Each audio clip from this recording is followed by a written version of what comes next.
अब से थोड़ी देर में पोस्ट बजट वेबिनार को संबोधित करेंगे प्रधानमंत्री मोदी। लोगों से वेबिनार में जुड़ने का किया आग्रह।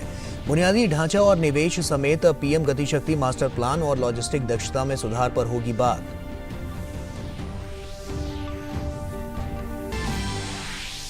जल जीवन मिशन में उत्कृष्ट योगदान देने वाली महिलाओं को आज राष्ट्रपति द्रौपदी मुर्मू देंगी स्वच्छ सुजल शक्ति सम्मान। वर्षा जल को संग्रहित करने के लिए कैच द रेन मिशन की भी करेंगी शुरुआत।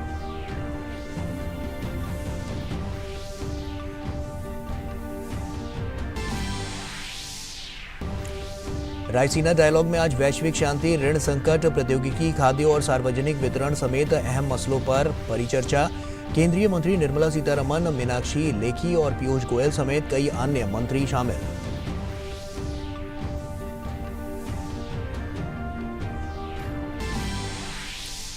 तमिलनाडु में बिहार के कामगारों से कथित मारपीट का मामला गरमाया। बिहार के आईएएस अधिकारियों की टीम आज करेगी दौरा तमिलनाडु का।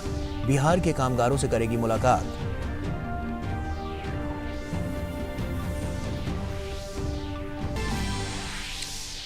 यूक्रेन को $40 करोड़ का नया सुरक्षा सहायता पैकेज देगा अमेरिका। जर्मन चांसलर से मिलकर अमेरिकी राष्ट्रपति ने यूक्रेन के समर्थन के लिए दिया धन्यवाद। सैन्य खर्च बढ़ाने के फैसले को भी सराहा।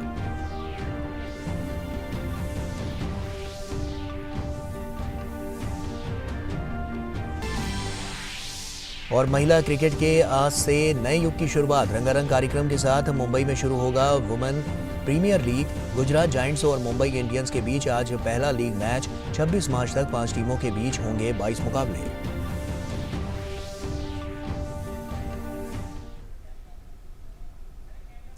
नमस्कार, आप देख रहे हैं डीडी न्यूज। आपके साथ मैं हूं गौरव श्रीवास्तव। तो चलिए बुलेटिन की शुरुआत करते हैं। केंद्रीय बजट में इस बार की गई घोषणाओं पर प्रधानमंत्री नरेंद्र मोदी हर रोज एक खास विषय पर हितधारकों के साथ संवाद कर रहे हैं। वीडियो कॉन्फ्रेंस के जरिए होने वाले इस कार्यक्रम में आज विषय है बुनियादी ढांचा और निवेश। पीएम गतिशक्ति राष्ट्रीय मास्टर प्लान के साथ रसद दक्षता में सुधार। ये पोस्ट बजट वेबिनार सरकार की ओर से आयोजित किए जा रहे 12 पोस्ट बजट वेबिनारों में से एक है। दरअसल इंफ्रास्ट्रक्चर और निवेश सरकार की प्राथमिकता वाले क्षेत्रों में से एक है। इस पोस्ट बजट वेबिनार का आयोजन सड़क परिवहन और राजमार्ग मंत्रालय, वाणिज्य और उद्योग मंत्रालय कर रहा है। बुनियादी ढांचा और निवेश पर केंद्रित इस पोस्ट बजट वेबिनार को 3 समानांतर ब्रेकआउट सत्रों में विभाजित किया जाएगा, जिसमें कई तरह के सुझाव शामिल किए गए हैं। प्रधानमंत्री नरेंद्र मोदी आपको बता दें कि नेतृत्व में सरकार ने विश्व स्तरीय बुनियादी ढांचे को विकसित करने की अपनी प्रतिबद्धता के अनुरूप बुनियादी ढांचा मंत्रालयों के बजटीय आवंटन में वृद्धि की है।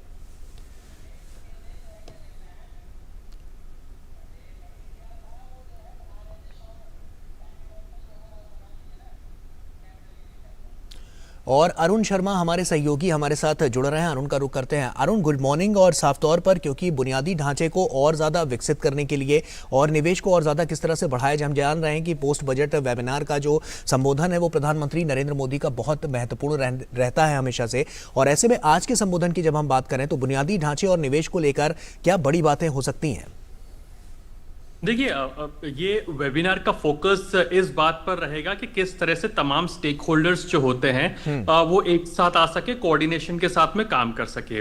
आज की जो सेंट्रल थीम है वो इंफ्रास्ट्रक्चर है, गतिशक्ति मास्टर प्लान है। अभी अपने दर्शकों को बता दें कि जो बिल गेट्स हैं उन्होंने भी भारत की जो गतिशक्ति प्लान है उसकी तारीफ की और कहा कि जिस तरह से भारत के अंदर 16 से ज्यादा 16 जो मिनिस्ट्रीज होती है उनको एक इंटीग्रेट किया गया है गतिशक्ति प्लेटफॉर्म के ऊपर, जिससे कि वो एक दूसरे के साथ कोऑर्डिनेशन के साथ में काम कर सके। जो इंफ्रास्ट्रक्चर वो विकसित करना चाहते हैं तो कैसे समन्वय हो हर मंत्रालय के अंदर। इस लिहाज से जो गतिशक्ति मास्टर प्लान बहुत ही इंपॉर्टेंट और सिग्निफिकेंट है और इसकी तारीफ बिल गेट्स ने भी की है जब वो एक तरह से उन्होंने अपना जो ब्लॉग लिखा है। इंपॉर्टेंट पार्ट इसलिए क्योंकि बजट के अंदर मैसिव अनाउंसमेंट्स किए गए हैं इंफ्रास्ट्रक्चर के ऊपर और इंफ्रा की स्पेंडिंग को मैसिवली बढ़ाया गया है, क्योंकि सरकार इस बात को जानती है कि दुनिया भर के अंदर अगर स्लोडाउन चल रहा है और स्लोडाउन को अगर बीट करना है तो जाहिर सी बात है कैपेसिटीज को एनहांस करना होगा, इंफ्रा पे स्पेंडिंग को बढ़ाना होगा, जिससे कि आप मार्केट में डिमांड को क्रिएट कर सके, जॉब्स को क्रिएट कर सके।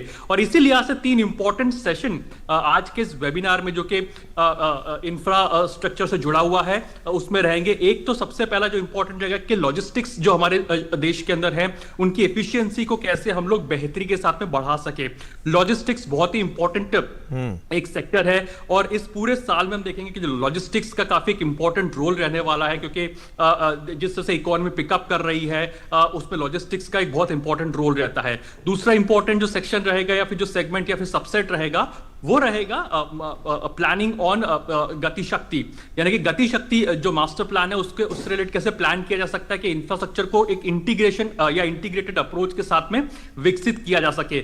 अभी हाल ही में जो तमाम मंत्रालय हैं, रोड ट्रांसपोर्ट हाईवे हो गया, डीपीआईटी जो डिपार्टमेंट है, उन्होंने भी मिलकर के मोर देन 100 क्लस्टर्स को आइडेंटिफाई किया है देश भर के अंदर, जहां पर मैसिवली इंफ्रास्ट्रक्चर को पुश दिया जा सके। कोशिश यही है कि कैसे पोर्ट्स, रोड्स, रेलवेज, एयरप्लेन, ये जो तमाम जो लॉजिस्टिकल हब जो बनाने की बात चली, तो कैसे जो तमाम जो इंफ्रा को डेवलप किया जाता है तो ये कैसे इंटीग्रेटेड अप्रोच के साथ में इनको यहां डेवलप किया जा सके। जो पोर्ट लेड डेवलपमेंट की बात हो रही है उसमें कैसे एक इंटीग्रेशन हो सके, उस बात पर फोकस है। Last but not the least कि कैसे इंफ्रास्ट्रक्चर को आप डेवलप करेंगे देश के अंदर, उसमें क्या इनोवेटिव आइडियाज हम निकाल करके लेकर के आ सकते हैं, कैसे फास्ट ट्रैक किया जा सकता है जो तमाम प्रोजेक्ट्स है उनसे रिलेटेड, उस बात पर फोकस रहता हुआ दिखाई। तो 3 ब्रॉड थीम्स के ऊपर या फिर सबसेट के ऊपर चर्चा होती हुई दिखाई देगी और इस लिहाज से जब प्राइम मिनिस्टर नरेंद्र मोदी संबोधित करेंगे इस इंपॉर्टेंट वेबिनार को जो बजट से रिलेटेड है, इंफ्रास्ट्रक्चर की जो प्राइम थीम को ध्यान में रख करके, तो फोकस इसी बात पर होगा कि कैसे तमाम मंत्रालय ऑन बोर्ड हो, कोऑर्डिनेशन के साथ में काम कर सकते हो। बजट में जो मैसिव अनाउंसमेंट्स किए गए हैं इंफ्रा स्पेंडिंग को बढ़ाने के लिए, रोड ट्रांसपोर्ट या फिर जो एक्सप्रेसवेज या फिर रोड्स को कंस्ट्रक्शन के लिए जो मैसिव जो एलोकेशन किया गया है, तो कैसे उसको फास्ट ट्रैक किया जा सके और कैसे एक कोऑर्डिनेशन के साथ में काम किया जा सके, इस बात पर फोकस रहेगा। अरुण, इंफ्रास्ट्रक्चर को और ज्यादा जो मजबूती प्रदान की जाएगी, क्योंकि हमने देखा कि बीते वर्षों में काफी इंफ्रास्ट्रक्चर पर काफी डेवलपमेंट के काम हुए हैं, तो ऐसे में मान सकते हैं कि इससे और ज्यादा तेजी और ज्यादा बल मिलेगा। बिल्कुल, क्योंकि एक बहुत ही होलिस्टिक अप्रोच के साथ में गवर्नमेंट यहां काम कर रही है, हमने देखा भी है। बजट के अंदर जो जो जो जो पॉइंट्स रखे गए थे, जो फाइनेंस मिनिस्टर निर्मला सीतारमण ने भी कहा था कि उन्होंने सप्तऋषि के एक तरह से अप्रोच रखी है और 7 पॉइंट्स उन्होंने हाईलाइट किए थे।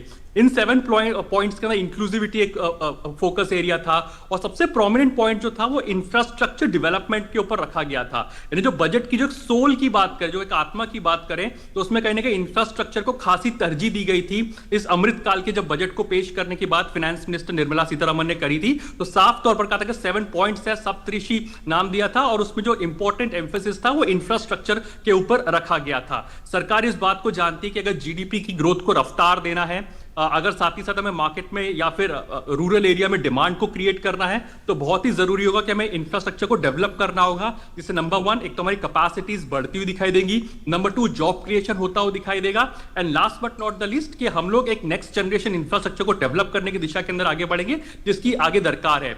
आज देखिए कि एक्सप्रेस वेज पे जिस तरह से काम चल रहा है, तो पहले हुआ ये करता था कि देखिए रोड्स बन जाया करते थे, उसके बाद अगर किसी को ऑप्टिकल फाइबर लाइन बिछानी होती थी तो वापस उस रोड को खोदा जाता था और उसके बाद ऑप्टिकल फाइबर लाइन बिछाई जाती थी। आज गति शक्ति मास्टर प्लान का सबसे बड़ा फायदा यह हुआ है कि आप अपनी कॉस्ट को सेव कर रहे हैं। कई सारी रिसर्च एजेंसीज है, रिसर्च इंस्टीट्यूशंस हैं, उन्होंने अपनी रिपोर्ट को पेश किया है कि सरकार कैसे एक तरह से मैसिवली अपने जो पैसा है उसको बचा पा रही है, क्योंकि एक इंटीग्रेटेड अप्रोच के साथ में अंडर गति शक्ति मास्टर प्लान जो विभिन्न मंत्रालय है वो काम कर रहे हैं। 16 मिनिस्ट्रीज जो हमारे देश के अंदर है वो पहले अलग अलग काम करती थी। रोड ट्रांसपोर्ट मिनिस्ट्री अलग दिशा में काम कर रही है, ऑप्टिकल फाइबर अगर बिछाना है तो मंत्रालय अलग तरह से काम कर रहा था, लेकिन प्राइम मिनिस्टर मोदी की लीडरशिप में यह देखा गया है कि इन तमाम मंत्रालयों की अप्रोच को इंटीग्रेट करके, उनके फ्यूचर प्लान्स को इंटीग्रेट करके एक नेशनल मास्टर प्लान बनाया गया है। और इस नेशनल मास्टर प्लान का फायदा यह हुआ है, जिसको हम गति शक्ति कहते हैं, कि हर मंत्रालय क्या सोच रहा है, जिस जगह पर डेवलपमेंट करने जा रहा है, जिन इंडस्ट्रियल क्लस्टर्स को आइडेंटिफाई किया गया है, वहां पे कैसे इंटीग्रेटेड अप्रोच के साथ में डेवलपमेंट किया जा सके। यानी कि जहां पर अगर हाईवे बिछना है और हाईवे बनने से पहले अगर ऑप्टिकल फाइबर को बिछाया जाना है, तो पहले ऑप्टिकल फाइबर बिछाने के लिए जो आईटी मंत्रालय है या फिर जिस भी प्लेयर को उसका जो टेंडर मिला गया है, तो वो पहले अपना काम करेगा, उसके बाद में हाईवे मिनिस्ट्रीज का रोल आएगा, फिर एनएचएआई का रोल आएगा, वहां पे फिर उसको हाईवे को भी बनाया जाएगा, एक्सप्रेसवे को बनाया जाएगा, उसके बाद में यहाँ पर होटल्स बनाने तो उससे रिलेटेड टेंडरिंग की जाएगी। तो एक इंटीग्रेटेड अप्रोच के साथ में काम किया जा रहा है। ये नहीं कि हर मंत्रालय अपना अपना काम कर ले और बाद में पता चला कि काम जो हो रहा है ओवरलैप हो रहा है या फिर वापस से दोबारा करना पड़ रहा है। तो आसान भाषा में मकसद बिल्कुल साफ है कि अप्रोच में इंटीग्रेशन हो, और इसीलिए प्राइम मिनिस्टर मोदी तमाम वेबिनार्स को संबोधित कर रहे हैं। उनका मकसद यही है कि जो बजट में जो मेजर अनाउंसमेंट्स किए गए, नंबर 1 उनको कैसे मिशन मोड में जल्द से जल्द इंप्लीमेंट किया सके, नंबर 2 कैसे एक अप्रोच इंटीग्रेटेड हो जिसके साथ में जो काम किया जा सके उसमें बेहतरी के साथ में काम हो सके। Last but not the least focus ये है कि क्या इनोवेटिव आइडियाज को लेकर के आया जा सके, बिकॉज कई सारे जो इनोवेटर्स हैं वो भी इन वेबिनार्स में शिरकत कर रहे हैं। तो क्या वो इनोवेटिव आइडियाज हो सकते हैं जो कि इस बजट अनाउंसमेंट्स हैं उनके अंदर जो किए गए, तो उसमें क्या एक इनोवेशन आई जा सकती है या फिर कैसे इनोवेटिव आइडियाज के साथ में काम किया जा सकता है। और इसी लिहाज से जो आज का जो ये जो संबोधन प्राइम मिनिस्टर मोदी का इस वेबिनार में होने जा रहा है बहुत ही फॉरवर्ड लुकिंग होने जा रहा है और खासतौर पर तमाम जो स्टेक होल्डर्स हैं उनको इंटीग्रेट करता हुआ दिखाई देगा। बिल्कुल अरुण, तमाम तरह के सुझाव भी इसमें शामिल किए गए हैं। इंफ्रास्ट्रक्चर को और ज़्यादा डेवलप करने के लिए और ज़्यादा इसकी बेहतरी के लिए, आने वाले समय में इसके बुनियादी ढांचे को और ज़्यादा विकसित करने के लिए कैसे सुझाव यहाँ पर और ज़्यादा यहाँ पर लाए गए हैं जिनकी रूपरेखा से आने वाले समय में एक मजबूत भारत का, एक मजबूत देश का और एक मजबूत इंफ्रास्ट्रक्चर का निर्माण होता हुआ नजर आएगा? तो गौरव देखिए, इस जो वेबिनार है या फिर जो प्राइमरीली सारे वेबिनार्स का जो आयोजन किया जा रहा है उसमें प्राइमरी थीम को इस तरह से रखा गया है, बनाया गया है कि तमाम स्टेक होल्डर्स हैं अपनी प्रेजेंटेशन रख सकते हैं, बेस्ट प्रैक्टिसेस को साझा कर सकते हैं। जो तमाम जो वेबिनार्स है उनको वेरियस ठीक है अरुण, आपको रोकना चाहूंगा और आप सीधे वेबिनार का रुख करते हैं। वहां पर प्रधानमंत्री नरेंद्र मोदी संबोधित करने जा रहे हैं।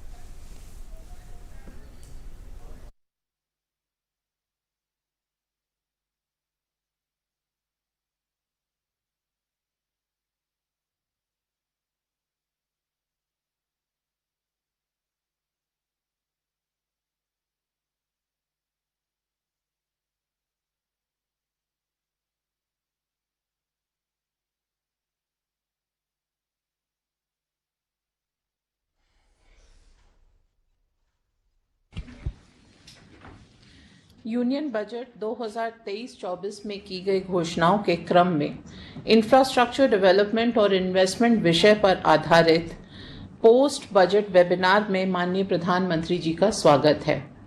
पोस्ट बजट वेबिनार की अवधारणा जनभागीदारी के आइडिया के साथ वर्ष 2021 में प्रारंभ की गई थी ताकि नीतियों के कार्यान्वयन के लिए सामूहिक प्रयासों की भूमिका पर जोर दिया जा सके। केंद्रीय बजट 2023-24 की घोषणा सप्तऋषि के मार्गदर्शी सिद्धांतों पर है जो राष्ट्र के विकास का मार्गदर्शन करने के लिए एक दूसरे के पूरक हैं।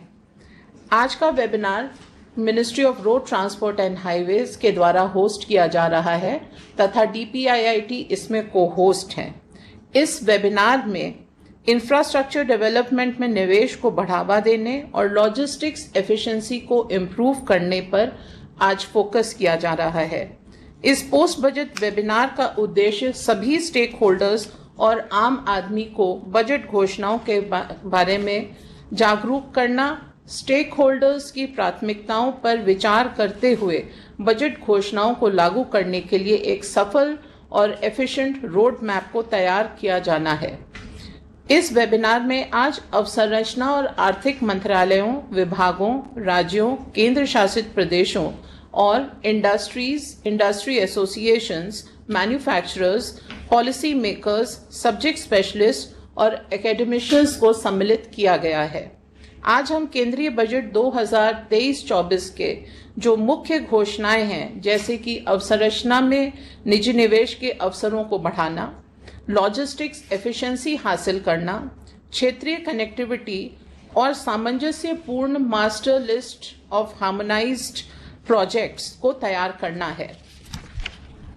वेबिनार के प्रथम सत्र में प्रधानमंत्री जी के मार्गदर्शन उपरांत सबसे पहले इंफ्रास्ट्रक्चर और निवेश पर बजट प्रावधानों के संक्षिप्त विवरण और अपेक्षित परिणामों पर चर्चा की जाएगी। तदुपरांत हमारे 3 इंडस्ट्री रिप्रेजेंटेटिव्स इस इनॉग्रल सत्र में हम लोगों को बजट के बारे में संबोधित करेंगे। तदुपरांत 3 ब्रेकआउट सेशंस होंगे। ये 3 ब्रेकआउट सेशंस निम्नानुसार हैं।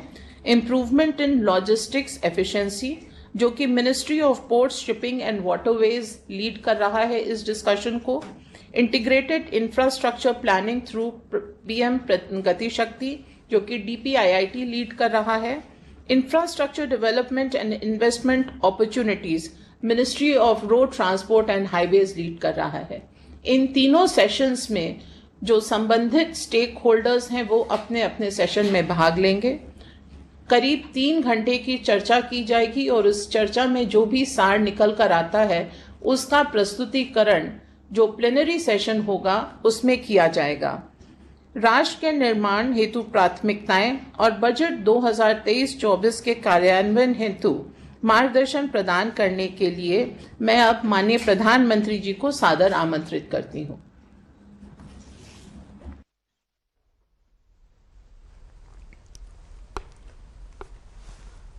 नमस्कार जी।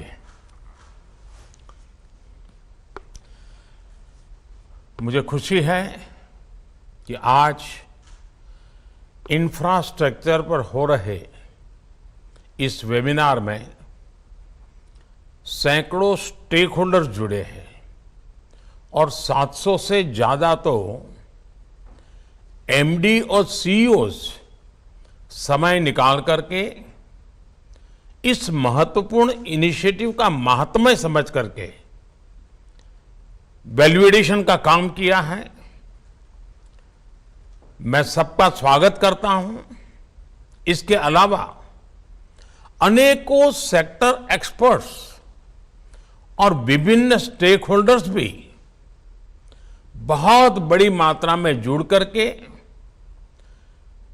इस वेबिनार को बहुत समृद्ध करेंगे, परिणामकारी करेंगे, ऐसा मेरा पूरा विश्वास है। मैं फिर एक बार आप सभी का समय निकालने के लिए बहुत आभारी हूं और हृदय से आपका स्वागत करता हूं। इस वर्ष का बजट इंफ्रास्ट्रक्चर सेक्टर की ग्रोथ को नई एनर्जी देने वाला है। दुनिया के बड़े बड़े एक्सपर्ट्स और कई प्रतिष्ठित मीडिया हाउसेस ने भारत के बजट और उसके स्ट्रेटेजिक डिसीजंस की भूरी भूरी प्रशंसा की है। अब हमारा कैपेक्स साल 2013-14 की तुलना में, यानी मेरे आने से पहले जो स्थिति थी उसकी तुलना में 14 गुना अधिक, 5 गुना अधिक हो गया है। 5 गुना अधिक हो गया है। नेशनल इंफ्रास्ट्रक्चर पाइपलाइन के तहत सरकार आने वाले समय में 110 लाख करोड़ रुपए इन्वेस्ट करने का लक्ष्य लेकर चल रही है। ऐसे में प्रत्येक स्टेक होल्डर के लिए ये नए दायित्व का, नई संभावनाओं का और साहसपूर्ण निर्णय का समय है। साथियों, किसी भी देश के विकास में, स्थायी विकास में, उज्जवल भविष्य के को ध्यान में रखते हुए विकास में इंफ्रास्ट्रक्चर का महत्व हमेशा से ही रहा है। जो लोग इंफ्रास्ट्रक्चर से जुड़ी हिस्ट्री का अध्ययन करते हैं वो इसे भली भांति जानता है। जैसे हमारे यहां करीब 2500 साल पहले चंद्रगुप्त मौर्य ने उत्तरा पथ का निर्माण किया गया था। इस मार्ग ने सेंट्रल एशिया और भारतीय उपमहाद्वीप के बीच व्यापार कारोबार को बढ़ाने में बहुत मदद की। बाद में सम्राट अशोक ने भी इस मार्ग पर अनेक विकास कार्य करवाए। 16वीं शताब्दी में शेरशाह सूरी ने भी इस मार्ग का महत्व समझा और इसमें नए सिरे से विकास कार्यों को पूरा कराया। जब ब्रिटिशर्स आए तो उन्होंने इस रूट को और अपग्रेड किया और फिर ये जीटी रोड कहलाई। यानी देश के विकास के लिए हाईवे के विकास की अवधारणा हजारों वर्ष पुरानी है। इसी तरह हम देखते हैं आजकल रिवर फ्रंट्स और वाटरवेज की इतनी चर्चा हो रही है। इसी संदर्भ में हम बनारस के घाटों को अगर देखें तो वो भी एक तरह से हजारों वर्ष पहले बने रिवर फ्रंट ही तो है। कोलकाता से सीधी वाटर कनेक्टिविटी की वजह से कितनी ही सदियों से बनारस व्यापार कारोबार का भी केंद्र रहा था। एक और दिलचस्प उदाहरण तमिलनाडु के तंजावर में कलैणी डैम है। एक कलैणी डैम चोल साम्राज्य के दौरान बना था। ये डैम करीब करीब 2000 साल पुराना है और दुनिया के लोग ये जानकर हैरान रह जाएंगे कि ये डैम आज भी ऑपरेशनल है। 2000 साल पहले बना ये डैम आज भी इस क्षेत्र में समृद्धि ला रहा है। आप कल्पना कर सकते हैं कि भारत की क्या विरासत रही है, क्या विशेषज्ञता रही है, क्या सामर्थ्य रहा है। दुर्भाग्य से आजादी के बाद आधुनिक इंफ्रास्ट्रक्चर पर उतना बल नहीं दिया गया जितना दिया जाना चाहिए था। हमारे यहां दशकों तक एक सोच हावी रही कि गरीबी एक मनोभाव है, पॉवर्टी इज अ वर्च्यू। इसी सोच की वजह से देश के इंफ्रास्ट्रक्चर पर इन्वेस्ट करने में पहले की सरकारों को दिक्कत होती थी। उनकी वोट बैंक की राजनीति के लिए अनुकूल नहीं होता था। हमारी सरकार ने ना सिर्फ इस सोच से देश को बाहर निकाला है, बल्कि वो आधुनिक इंफ्रास्ट्रक्चर पर रिकॉर्ड इन्वेस्ट भी कर रही है। साथियों, इस सोच और इन प्रयासों का जो नतीजा निकला है वो भी आज देश देख रहा है। आज नेशनल हाईवे का एवरेज एनुअल कंस्ट्रक्शन 2014 से पहले की तुलना में लगभग 2 गुना हो चुका है। उसी प्रकार से 2014 से पहले हर साल 600 रूट किलोमीटर रेल लाइन का बिजलीकरण होता था, इलेक्ट्रिफिकेशन होता था। आज ये लगभग 4000 रूट किलोमीटर तक पहुंच रहा है। अगर हम एयरपोर्ट की तरफ देखें तो एयरपोर्ट की संख्या भी 2014 की तुलना में 74 से बढ़कर के 150 के आसपास पहुंच चुकी है, यानी डबल हो चुकी है। यानी 150 एयरपोर्ट इतने कम समय में पूरे होना। उसी प्रकार से आज जब ग्लोबलाइजेशन का युग है तो सी पोर्ट का भी बहुत महत्व होता है। हमारे पोर्ट्स की कैपेसिटी ऑगमेंटेशन भी पहले की तुलना में आज लगभग 2 गुनी हो चुकी है। साथियों, हम इंफ्रास्ट्रक्चर निर्माण को देश की इकोनॉमी का ड्राइविंग फोर्स मानते हैं।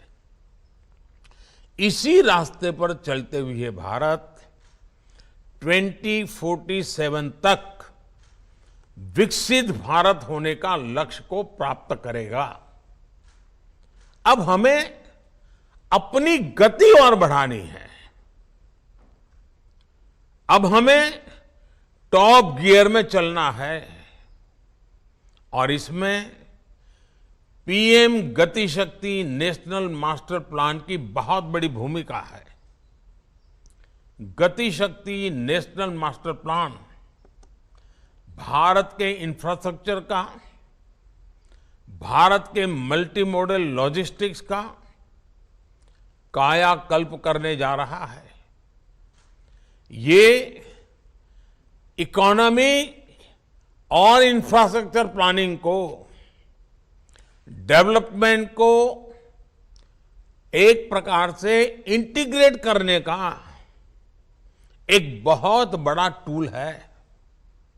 आप याद करिए, हमारे यहां बड़ी समस्या ये रही कि पोर्ट, एयरपोर्ट बन जाते थे, लेकिन फर्स्ट माइल और लास्ट माइल कनेक्टिविटी पर ध्यान ही नहीं दिया जाता था, प्राथमिकता नहीं होती थी। एसईजेड और इंडस्ट्रियल टाउनशिप बन जाते थे, लेकिन उनकी कनेक्टिविटी और बिजली, पानी, गैस पाइपलाइन जैसे इंफ्रास्ट्रक्चर में बहुत देरी हो जाती थी। इस वजह से लॉजिस्टिक की कितनी दिक्कतें होती थी, देश की जीडीपी का कितना बड़ा हिस्सा अनावश्यक खर्च हो रहा था और विकास के हर काम को एक प्रकार से रोक लग जाती थी।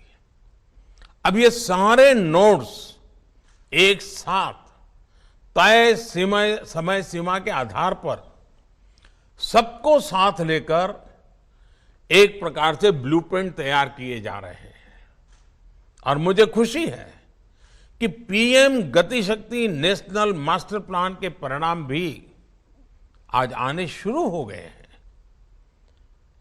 हमने उन गैप्स की पहचान की है जो हमारी लॉजिस्टिक एफिशिएंसी को प्रभावित करते हैं।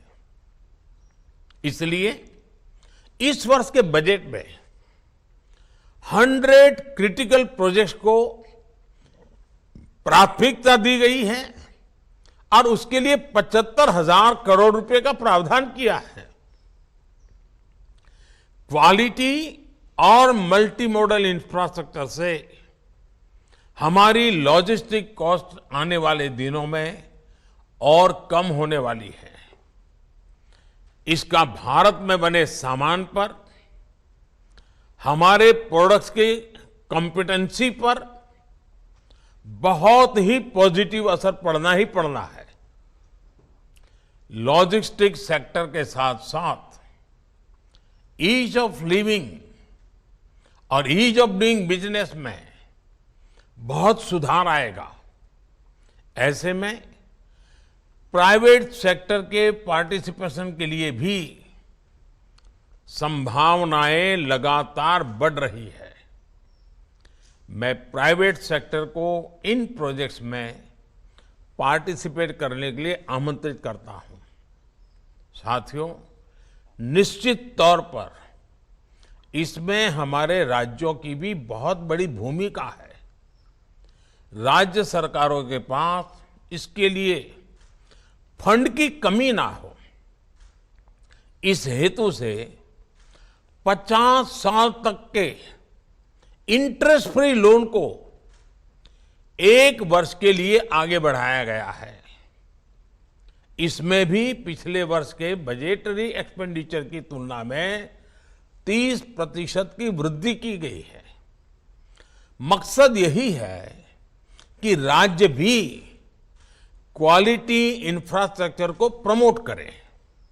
साथियों, इस वेबिनार में आप सभी को मेरा आग्रह रहेगा कि एक और विषय पर भी अगर आप सोच सकते हैं तो जरूर सोचिए। आधुनिक इंफ्रास्ट्रक्चर के निर्माण के लिए विभिन्न तरह के मटेरियल का होना उतना ही जरूरी है। यानी ये हमारे मैन्युफैक्चरिंग इंडस्ट्री के लिए बहुत बड़ी संभावनाएं बनाता है। अगर ये सेक्टर अपनी जरूरतों का आकलन करके पहले से फोरकास्ट करे, इसका भी कोई मैकेनिज्म डेवलप हो, तो कंस्ट्रक्शन इंडस्ट्री को भी मटेरियल्स मोबिलाइज करने में उतनी ही आसानी होगी। हमें इंटीग्रेटेड अप्रोच की जरूरत है। सर्कुलर इकोनॉमी का हिस्सा भी हमें हमारे भावी निर्माण कार्यों के साथ जोड़ना होगा। वेस्ट में से बेस्ट का कंसेप्ट भी उसका हिस्सा बनना जरूरी है। और मैं समझता हूं इसमें पीएम गति शक्ति नेशनल मास्टर प्लान की भी बड़ी भूमिका है। साथियों, जब किसी स्थान पर इंफ्रास्ट्रक्चर डेवलप होता है तो वो अपने साथ विकास भी लेकर आता है। एक प्रकार से डेवलपमेंट की पूरी इकोसिस्टम साइमल्टेनियस अपने आप खड़ी होना शुरू हो जाती है। और मैं जरूर अपने पुराने दिनों को जब याद करता हूं, जब कच्छ में भूकंप आया तो स्वाभाविक है कि सरकार के सामने इतना बड़ा हादसा आए तो पहली क्या कल्पना रहती है? पहला ये रहता है, चलो भाई जल्दी से जल्दी काम इधर उधर करके पूरा करो और नॉर्मल लाइफ की ओर चलो। मेरे सामने दो रास्ते थे। या तो उस क्षेत्र को सिर्फ और सिर्फ राहत और बचाव के कार्यों के बाद छोटी मोटी जो कि टूट फूट है उसको ठीक कर करके उन जिलों को उनके नसीब पर छोड़ दो, या फिर आपदा को अवसर में बदलूं, नई अप्रोच के साथ कच्छ को आधुनिक बनाने की दिशा में जो कुछ भी हादसा हुआ है, जो कुछ भी नुकसान हुआ है, लेकिन अब कुछ नया करूं, कुछ अच्छा करूं, कुछ बहुत बड़ा करूं। और साथियों, आपको खुशी होगी, मैंने राजनीतिक लाभ गैर लाभ न सोचा, तत्काल हल्का फुल्का काम करके निकल जाने का और भाई लूटने का काम नहीं किया। मैंने लंबी छलांग लगाई, मैंने दूसरा रास्ता चुना और कच्छ में विकास के लिए इंफ्रास्ट्रक्चर को अपने कार्यों का मुख्य आधार बनाया। तब गुजरात सरकार ने कच्छ के लिए राज्य की सबसे अच्छी सड़कें बनवाई, बहुत चौड़ी सड़कें बनवाई, बड़ी बड़ी पानी की टंकियां बनवाई, बिजली की व्यवस्था भी लंबे समय के लिए काम आए ऐसी करी। और तब मुझे मालूम है, बहुत लोग मुझे कहते थे, अरे इतने बड़े रोड बना रहे हो, 5 मिनट 10 मिनट में भी एक व्हीकल वहां आता नहीं है, क्या करोगे इसको बना करके, इतना खर्चा कर रहे हो, ऐसा मुझे कह रहे थे। कच्छ में तो एक प्रकार से नेगेटिव ग्रोथ था, लोग वहां से छोड़ छोड़ करके कच्छ छोड़ रहे थे, पिछले 50 साल से छोड़ रहे थे।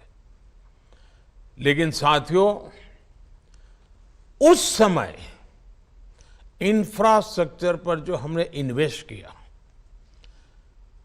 उस समय की आवश्यकता को छोड़ करके भविष्य के भी आवश्यकताओं को ध्यान में रख करके सारा प्लान किया, आज उसका लाभ कच्छ जिले को अद्भुत मिल रहा है। आज कच्छ गुजरात का सबसे तेज विकास करने वाला जिला बन गया है, जो कभी सीमा पर यानी एक प्रकार से अफसरों के भी पोस्टिंग करते तो पनिशमेंट पोस्टिंग माना जाता था, काला पानी की सजा बोला जाता था, वो आज सबसे डेवलप डिस्ट्रिक्ट बन रहा है। इतना बड़ा क्षेत्र जो कभी वीरान था वो अब वाइब्रेंट है और वहां की चर्चा आज पूरे देश में है। एक ही डिस्ट्रिक्ट में 5 तो एयरपोर्ट है और इसका पूरा क्रेडिट अगर किसी को जाता है तो वो कच्छ में जो आधुनिक इंफ्रास्ट्रक्चर बना, आपदा को अवसर में पलटा और तत्कालीन जरूरतों से आगे सोचा, उसका आज परिणाम मिल रहा है। साथियों, फिजिकल इंफ्रास्ट्रक्चर की मजबूती के साथ ही देश के सोशल इंफ्रास्ट्रक्चर का भी मजबूत होना उतना ही आवश्यक है। हमारा सोशल इंफ्रास्ट्रक्चर जितना मजबूत होगा, उतने ही टैलेंटेड युवा, स्किल्ड युवा काम करने के लिए आगे आ जा पाएंगे। इसलिए ही skill development, project management, finance skill, entrepreneurship, ऐसे अनेक विषयों पर भी प्राथमिकता देना, जोर देना उतना ही आवश्यक है। अलग अलग सेक्टर्स में, छोटे और बड़े उद्योगों में हमें स्किल फोरकास्ट के बारे में भी एक मैकेनिज्म विकसित करना होगा। इससे देश के ह्यूमन रिसोर्स पूल को भी बहुत फायदा होगा। मैं सरकार के विभिन्न मंत्रालयों से भी कहूंगा कि इस दिशा में तेजी से काम करें। साथियों, आप सिर्फ इंफ्रास्ट्रक्चर का निर्माण ही नहीं कर रहे, बल्कि भारत की ग्रोथ को मोमेंटम देने का काम भी कर रहे हैं। इसलिए इस वेबिनार में जुड़े हर स्टेक होल्डर की भूमिका और उनके सुझाव बहुत अहम है। और ये भी देखिए कि जब हम इंफ्रास्ट्रक्चर की बात करते हैं तो कभी कभी रेल, रोड, एयरपोर्ट, पोर्ट, उसी का। अब देखिए इस बजट में गांवों में भंडारण का बहुत बड़ा प्रोजेक्ट लिया गया है, स्टोरेज के लिए, किसानों की पैदावार के स्टोरेज के लिए। कितना बड़ा इंफ्रास्ट्रक्चर बनाना पड़ेगा, हम अभी से सोच सकते हैं। देश में वेलनेस सेंटर बनाए जा रहे हैं, लाखों गांवों में हेल्थ सर्विसेज के लिए उत्तम से उत्तम वेलनेस सेंटर बनाए जा रहे हैं। ये भी एक इंफ्रास्ट्रक्चर है। हम नए रेलवे स्टेशन बना रहे हैं, ये भी इंफ्रास्ट्रक्चर के काम है। हम हर परिवार को पक्का घर देने का काम कर रहे हैं, वो भी इंफ्रास्ट्रक्चर का काम है। इन कामों में हमें नई टेक्नोलॉजी, मटेरियल में भी नयापन, कंस्ट्रक्शन टाइम में भी समय सीमा में काम कैसे हो, इन सारे विषयों पर अब भारत को बहुत बड़ी छलांग लगाने की जरूरत है। और इसलिए ये वेबिनार बहुत ही महत्वपूर्ण है। मेरी आप सबको बहुत बहुत शुभकामनाएं हैं। आपका ये मंथन, आपके ये विचार, आपका अनुभव इस बजट को उत्तम से उत्तम तरीके से इंप्लीमेंट करने का कारण बनेगा। तेज गति से इंप्लीमेंटेशन होगा और सर्वाधिक अच्छे आउटकम वाला परिणाम मिलेगा, ये मुझे पूरा विश्वास है। मेरी तरफ से आपको बहुत शुभकामनाएं हैं।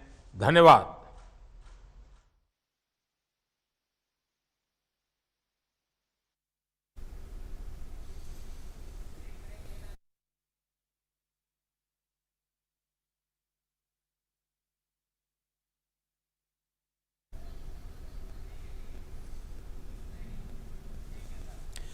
प्रधानमंत्री नरेंद्र मोदी को आप सुन रहे थे। आज का जो विषय है, पोस्ट बजट के बाद जो वेबिनार को वो संबोधित करते हैं, इसमें आज का जो विषय बुनियादी ढांचा और निवेश पर था।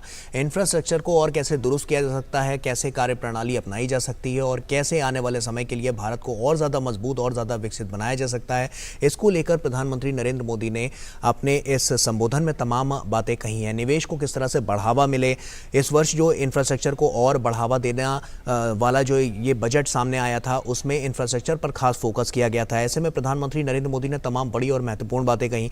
उन्होंने कहा कि 110 लाख करोड़ रुपए इन्वेस्ट करने का लक्ष्य लेकर सरकार चल रही है। सरकार ने तमाम योजनाएं बनाई हैं और यही योजनाएं कहीं ना कहीं इंफ्रास्ट्रक्चर को और ज़्यादा गति देती हुई नजर आएंगी। और प्रधानमंत्री ने कहा कि देश की इकोनॉमी का जो ड्राइविंग फोर्स है वो इंफ्रास्ट्रक्चर ही है और उसी से इकोनॉमिकल ग्रोथ बहुत तेज़ी के साथ होती है।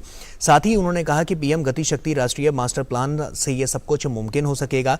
कनेक्टिविटी, देश का विकास तेज़ी से होगा तो कनेक्टिविटी पर जिस तरह से फोकस किया गया है और लॉजिस्टिक्स पर जिस तरह से फोकस किया गया है, क्योंकि व्यापार को अगर बढ़ावा देना है तो लॉजिस्टिक्स पर सबसे ज़्यादा काम काम करने की ज़रूरत है, इंफ्रास्ट्रक्चर पर सबसे ज़्यादा काम करने की ज़रूरत है। और इसीलिए उन्होंने गुजरात का भी जिक्र किया। जब गुजरात में कच्छ में जिस तरह की स्थितियाँ थीं, आज स्थितियाँ कितनी अच्छी हो चुकी हैं, ये प्रधानमंत्री नरेंद्र मोदी ने बताया है कि इंफ्रास्ट्रक्चर के लिहाज से। और जब उस समय वो चुनौतियाँ आई थी, तब वो तत्कालीन वहाँ के मुख्यमंत्री थे, तो ऐसे में उन्होंने उस वक्त जो कदम उठाए थे, वो आज कच्छ को कहीं ना कहीं वहाँ पर सबसे विकसित और तेज़ी से उभरते हुए क्षेत्र के रूप में वो देख रहे हैं। और ऐसे में पूरे भारत में इसी बात की चर्चा है, क्योंकि कच्छ में जो निर्माण हुआ है वो साफ तौर पर देखने वाली बात है। और उसके अलावा जो इंफ्रास्ट्रक्चर वहाँ पर और ज़्यादा दुरुस्त होता हुआ नजर आया है, उसकी वानगी भी प्रधानमंत्री नरेंद्र मोदी ने अपने संबोधन में यहाँ पर उसका जिक्र किया और तमाम महत्वपूर्ण बातें भी उन्होंने गिनवाई। इसके अलावा जो मैन्युफैक्चरिंग सेक्टर है, उसकी भी बात उन्होंने कही है कि मैन्युफैक्चरिंग सेक्टर में तमाम अप्रोच देखने को मिले हैं। और ऐसे में जब जो बुनियादी अवसर हैं वो और ज़्यादा निकलकर और ज़्यादा मुखर होकर जब सामने आएंगे, तो कहीं ना कहीं और ज़्यादा बेहतर भविष्य का निर्माण होता हुआ यहाँ से नजर आएगा।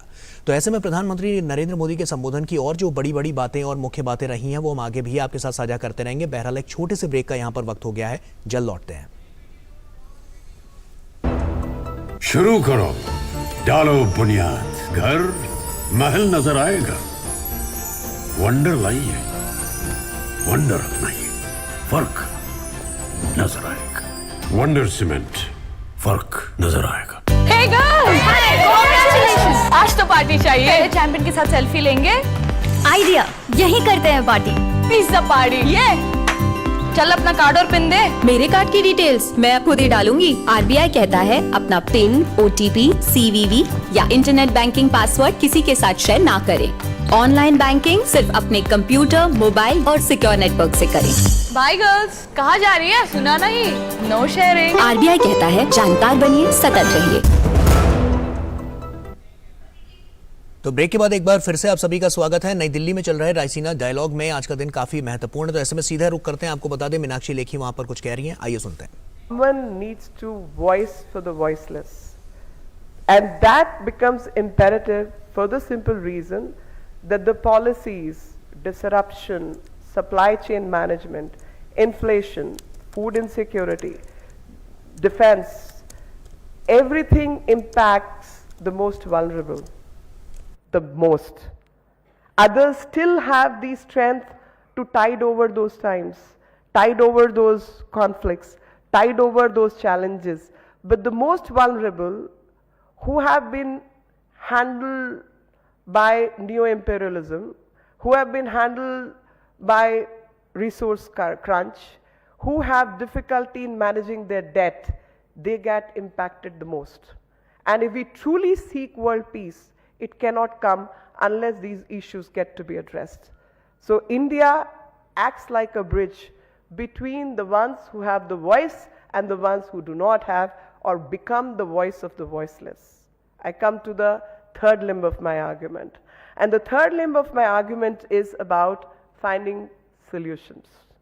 That when you have recognized the problem, you've decided to reform, you've decided to respect others, what action are you going to take? And in that context, the actions need to come by innovative thinking.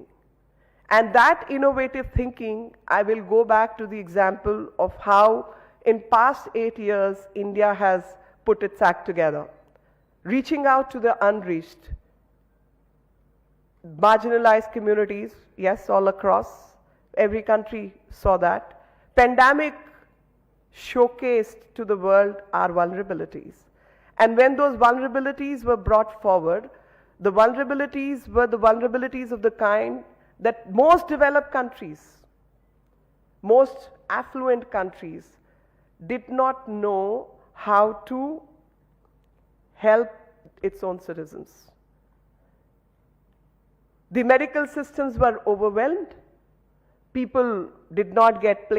An act of a lighthouse, that once we recognize the humanity is connected, once we recognize globally we are all one, and no one can be happy in pursuit of individual happiness. Happiness has to be collective. Once that aspect is recognized, you share.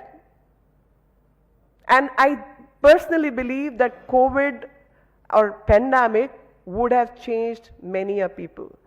It would have brought forward to the minds of many a people, ultimately, our lifespan on this planet is limited. The values we sow are going to continue much, much, much after when we are not there. And that is a civilizational value which Indians can bring on the table, because the perspective we look at things is something like 5000 BC. As I said, I began from there.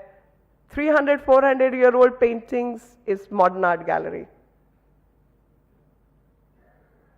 Time frame, perspective, value is completely different. And once we know my time on this planet is finite, I'm not there forever. I have a role to play. I'm just a speck on this earth and will become one with the universal good if I do good deeds. That's all what will give comfort to a person. And once that comfort at individual level comes to us, we will have a different perspective on how to handle global good or global ill. And the global ill would be a pandemic, which I'm sure was not the first and will not be the last. How you handle that situation is what makes you different from others, and how you handle is when you comply with your own needs, you got to share it with others who are equally placed as you, and thus cooperation. Cooperation amongst all. There is no one who's big, there is no one who's small, and thus the effort of cooperation as Indian experiences, we do not call it aid, we do not use the word grant, we call it developmental cooperation.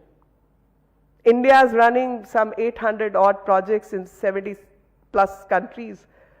Never ever you'll see any of our officials or politicians use the word, we give this in grant. No. This is developmental cooperation, because no matter how big, small, vulnerable or strong, we are all connected and we need to respect that.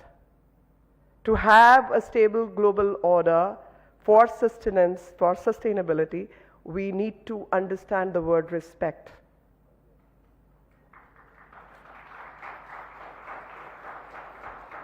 And this idea of respect will help us look at the perspective differently. So India has had many challenges. Population, which would be looked at as a challenge, but how India manages that. Green energy, what is India's outlook on that? And we are not people who simply talk and do completely the opposite.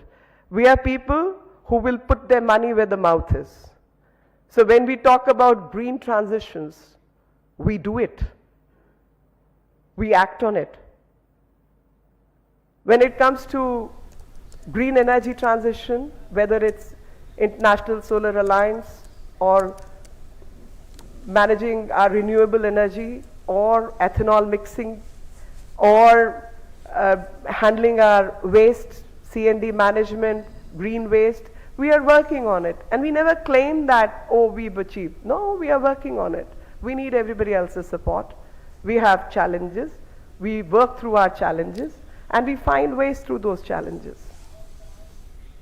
तो केंद्रीय राज्य मंत्री मीनाक्षी लेखी को आप सुन रहे थे। आपको बता दें, रायसीना डायलॉग में तमाम महत्वपूर्ण बातें उन्होंने यहाँ पर कही हैं और साफ तौर पर policy, food and security, vaccination को लेकर उन्होंने जिस तरह की बातें कही हैं, क्योंकि कोविड-19 के पैंडेमिक में ये सब चीज़ें देखने को मिली थी और उस वक्त वैक्सीनेशन जो भारत सरकार ने चलाया वो उस लोगों तक पहुँचा और लोगों तक पहुँचने के बाद कोविड को हराने में भारत ने बहुत महत्वपूर्ण भूमिका यहाँ पर निभाई और एक कीर्तिमान रचा, जो कि जिसका वैश्विक स्तर पर भी प्रचार प्रसार हुआ। और साफ तौर पर क्योंकि कोरोना से लड़ने में जो मदद मिली है, बाकी तमाम देश इससे पीछे रह गए, लेकिन जो वैक्सीनेशन ड्राइव हमारे देश में चली उसने किस तरह का योगदान दिया और लोगों के जीवन को कैसे सुरक्षित और संरक्षित रखा, उसको लेकर उन्होंने यहाँ पर अपनी बातें रखी। इसके अलावा उन्होंने तमाम चैलेंजेस भी गिनाए कि पॉपुलेशन किस तरह से एक चैलेंज बना हुआ है और उसके अलावा ग्रीन ट्रांजेक्शन्स को लेकर भी उन्होंने अपनी बात रखी है। इसके अलावा भी तमाम महत्वपूर्ण बातें कही हैं जो हम आगे भी आपके साथ साझा करते रहेंगे। बहरहाल एक छोटे से ब्रेक का वक्त हो गया है, जल्द लौटते हैं। शुरू करो, डालो बुनियाद, घर महल नजर आएगा। वंडर लाइए, वंडर अपनाइए, फर्क नजर आएगा। वंडर सीमेंट, फर्क नजर आएगा। जन औषधि केंद्रों पर मिलने वाली दवाओं की कीमत बाजार में जो दवाएं मिलती हैं उसी क्वालिटी की, लेकिन जन औषधि केंद्र में 50% से 90% तक उसकी कीमत कम होती है। भारतीय जन औषधि परियोजना के अंतर्गत अब तक देश भर में हजारों जन औषधि केंद्र खोले जा चुके हैं, जहां पर 1759 से अधिक दवाइयां और 280 सर्जिकल उपकरण बहुत ही कम कीमतों पर उपलब्ध हैं। अधिक जानकारी के लिए जन औषधि सुगम मोबाइल ऐप को डाउनलोड करें या टोल फ्री नंबर पर कॉल करें। सस्ती एवं उत्तम दवाएं जन औषधि केंद्र से लाएं। तो ब्रेक के बाद एक बार फिर से आप सभी का स्वागत है। जल जीवन मिशन में उत्कृष्ट योगदान देने वाली महिलाओं के लिए आज का दिन बेहद अहम रहने वाला है। आज राष्ट्रपति द्रौपदी मुर्मू दिल्ली में उन्हें स्वच्छ सुजल शक्ति अवार्ड से सम्मानित करेंगी। ये सम्मान स्वच्छ भारत मिशन के अंतर्गत ग्रामीण जल जीवन मिशन और राष्ट्रीय जल अभियान की श्रेणी में दिए जाएंगे, जिसके तहत अलग अलग श्रेणियों में कुल 18 पुरस्कार प्रदान किए जाएंगे। इस अवसर पर जल शक्ति अभियान कैच द रेन 2023 के अभियान की भी शुरुआत होगी। इसकी मुख्य विषय वस्तु पेयजल के लिए सतत स्रोत है। राष्ट्रपति जल शक्ति से नारी शक्ति नामक एक वीडियो और एक स्मारक डाक टिकट भी जारी करेंगी। राष्ट्रपति स्वच्छ सुजल शक्ति की अभिव्यक्ति पुस्तिका का लोकार्पण भी करेंगी। इस पुस्तक में स्वच्छ भारत मिशन की उपलब्धियों की कहानियां हैं। अंतर्राष्ट्रीय महिला दिवस के अवसर पर जल शक्ति मंत्रालय स्वच्छ सुजल शक्ति सम्मान 2023 के माध्यम से असाधारण योगदान देने वाली महिलाओं को सम्मानित करके महिलाओं के नेतृत्व का उत्सव मना रहा है।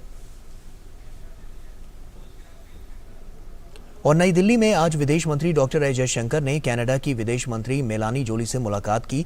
दोनों नेताओं के बीच G20 से जुड़े एजेंडे और वैश्विक घटनाक्रमों पर भी चर्चा हुई। द्विपक्षीय संबंधों में नई ऊर्जा लाने के इरादे से व्यापार, कनेक्टिविटी और दोनों देशों के आपसी हितों पर बातचीत हुई। दिल्ली आबकारी घोटाले मामले में गिरफ्तार दिल्ली के पूर्व उप मुख्यमंत्री मनीष सिसोदिया की आज सीबीआई हिरासत खत्म हो रही है। मनीष सिसोदिया ने दिल्ली के राउज एवेन्यू कोर्ट में जमानत याचिका दायर की है। इससे पहले उन्हें सुप्रीम कोर्ट से निराशा हाथ लगी है। 27 फरवरी को राउज एवेन्यू कोर्ट ने सिसोदिया को 4 मार्च तक की सीबीआई हिरासत में भेज दिया था। सिसोदिया के खिलाफ सबूतों को मिटाने के साथ इसके अलावा कई धाराओं में मामला दर्ज किया गया है।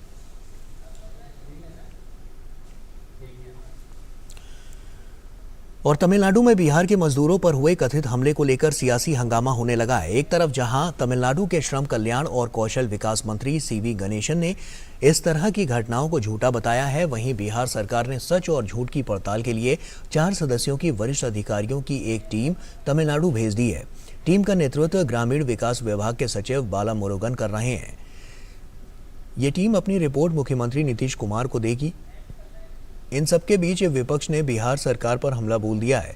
नेता प्रतिपक्ष विजय कुमार सिन्हा के नेतृत्व में एक प्रतिनिधिमंडल मुख्यमंत्री से मिला।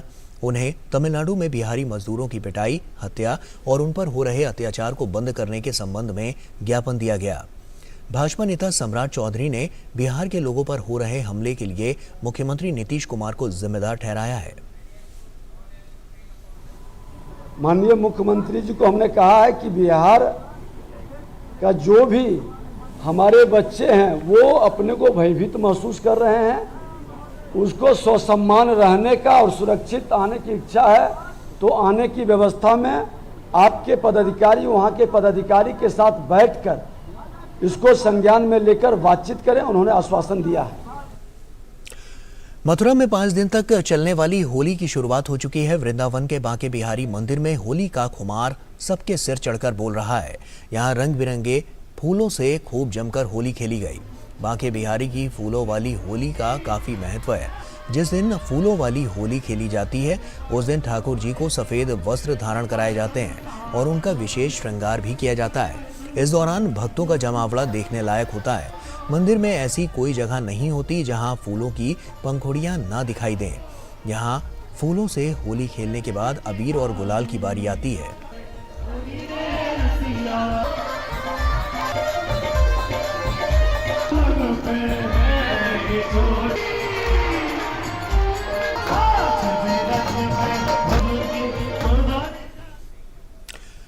और काशी की अगर हम बात करें तो आपको बता दें कि बाबा विश्वनाथ की नगरी में रंग भरी एकादशी की जबरदस्त धूम रही। काशी की सड़कों और गलियों में अबीर गुलाल उड़ाए गए।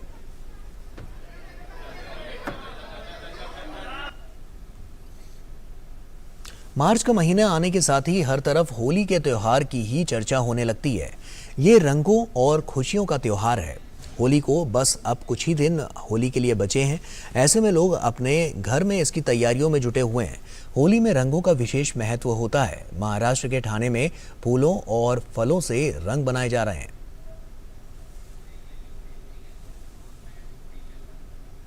और यहां वक्त एक और छोटे से ब्रेक का हो गया है, जल्द लौटता है।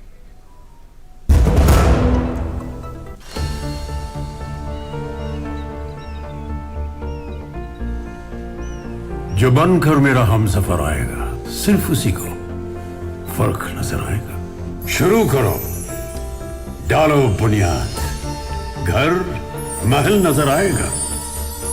वंडर लाइए, वंडर अपनाइए, फर्क नजर आएगा। वंडर सीमेंट, फर्क नजर आएगा।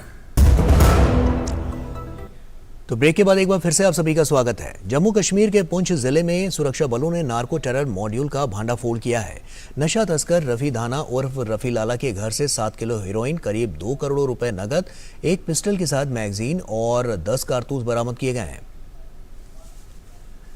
जम्मू के पुलिस के मुताबिक कुख्यात तस्कर के घर छापेमारी के दौरान भारी मात्रा में नशीला पदार्थ, नकदी और गोला बारूद के साथ की खेप बरामद की गई है। रफी धाना पिछले 6 माह से जेल में बंद है। इसी 24 फरवरी को पुलिस ने उस पर पीएसए की कार्रवाई की थी। उधर लुधियाना में स्पेशल टास्क फोर्स ने एक नशा तस्कर को गिरफ्तार किया है। एसटीएफ की टीम ने आरोपी से 1 किलो 900 ग्राम हेरोइन बरामद की है। आरोपी ट्रांसपोर्ट नगर में टैक्सी चलाने का काम करता है। टैक्सी चलाने की आड़ में ही लोगों को हेरोइन सप्लाई करता था। और सोने के आभूषण खरीदने बेचने वालों के लिए बड़ी खबर है। सरकार ने कहा है कि इस महीने की 31 तारीख के बाद कहीं भी 4 अंकों वाली हॉलमार्किंग की गोल्ड ज्वेलरी नहीं बिक सकेगी।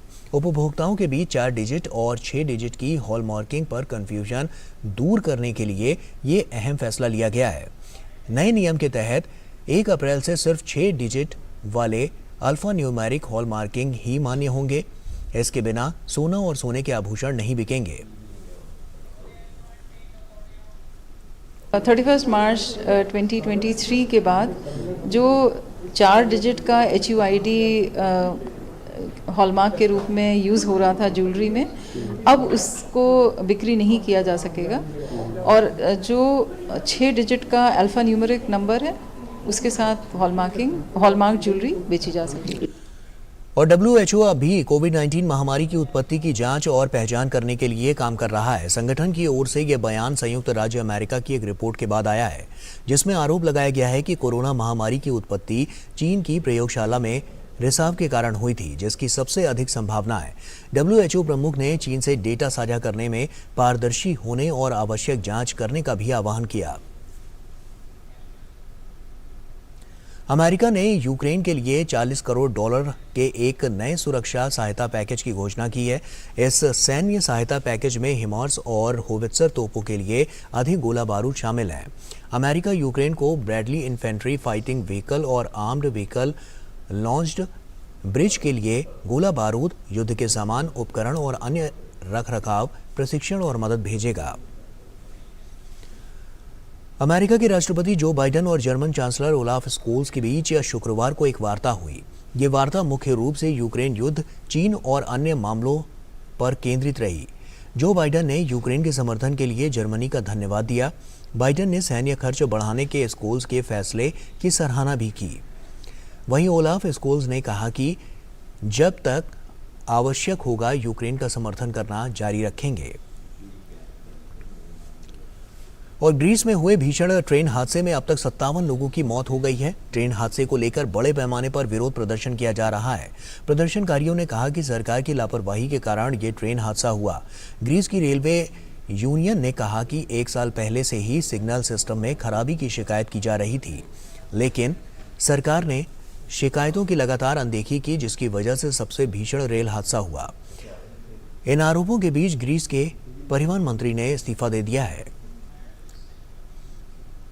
नाइजीरिया की बात करें तो नाइजीरिया में एक अवैध तेल रिफाइनरी में धमाका और आग लगने से 12 लोगों की मौत हो गई। स्थानीय लोगों का कहना है कि मरने वालों की संख्या और अधिक है। शेल पेट्रोलियम डेवलपमेंट कंपनी के प्रवक्ता ने कहा कि रिवर एस्टेट में रूमो एकपे एन केपुकू और ट्रंक लाइन में आग लगी है और इसे बुझाने के लिए अधिकारियों के साथ काम किया जा रहा है। स्थानीय प्रशासन ने कहा कि घटना के कारणों का पता लगाने के लिए सरकार की नेतृत्व वाली संयुक्त टीम द्वारा जांच शुरू की जाएगी। और यहां वक्त एक और छोटे से ब्रेक का है, जल्द लौटते हैं।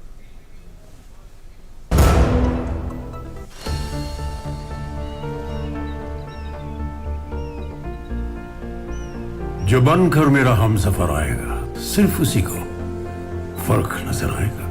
शुरू करो, डालो बुनियाद, घर महल नजर आएगा। वंडर लाइए, वंडर अपनाइए, फर्क नजर आएगा। वंडर सीमेंट, फर्क नजर आएगा। तो ब्रेक के बाद एक बार फिर से आप सभी का स्वागत है। महिला क्रिकेट में आज से एक नए युग की शुरुआत होने जा रही है। मुंबई में आज से महिला प्रीमियर लीग की शुरुआत होगी। इस प्रतियोगिता पर दुनिया भर के क्रिकेट फैंस की निगाहें लगी हुई हैं। डी.वाई. पाटिल स्टेडियम में गुजरात जायंट्स और मुंबई इंडियंस के बीच आज पहला मुकाबला खेला जाएगा। महिला क्रिकेट के लिए शनिवार का दिन ऐतिहासिक होने जा रहा है। पुरुष क्रिकेटरों के लिए आयोजित होने वाले इंडियन प्रीमियर लीग की तरह ही महिला प्रीमियर लीग की शुरुआत होने जा रही है। इस लीग में 5 टीमें हिस्सा ले रही हैं। लीग का पहला मैच गुजरात जायंट्स और मुंबई इंडियंस के बीच खेला जाएगा। यह मुकाबला शाम 7:30 बजे डी.वाई. पाटिल स्टेडियम में खेला जाएगा। गुजरात टाइटंस की कमान ऑस्ट्रेलियाई दिग्गज बेथ मुनी के हाथ में है, जबकि मुंबई की कप्तानी हरमनप्रीत कौर संभालेंगी। हाल ही में हुई खिलाड़ियों की नीलामी में 87 महिला क्रिकेटर्स पर फ्रेंचाइजी ने बोली लगाई थी।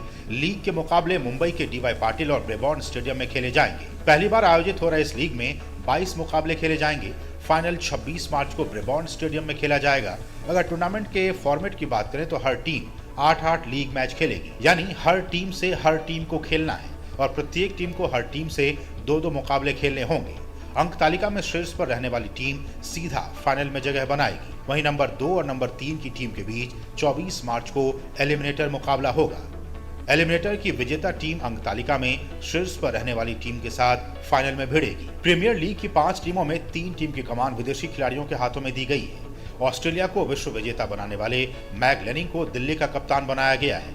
वहीं विश्व विजेता ऑस्ट्रेलिया की विकेटकीपर बल्लेबाज एलिसा हेली को यूपी वॉरियर्स की कप्तानी सौंपी गई है। गुजरात जायंट्स ने एक और ऑस्ट्रेलियाई खिलाड़ी बेथ मुनी को कप्तान बनाया है। वहीं बैंगलोर और मुंबई ने भारतीय खिलाड़ियों को कमान सौंपी है।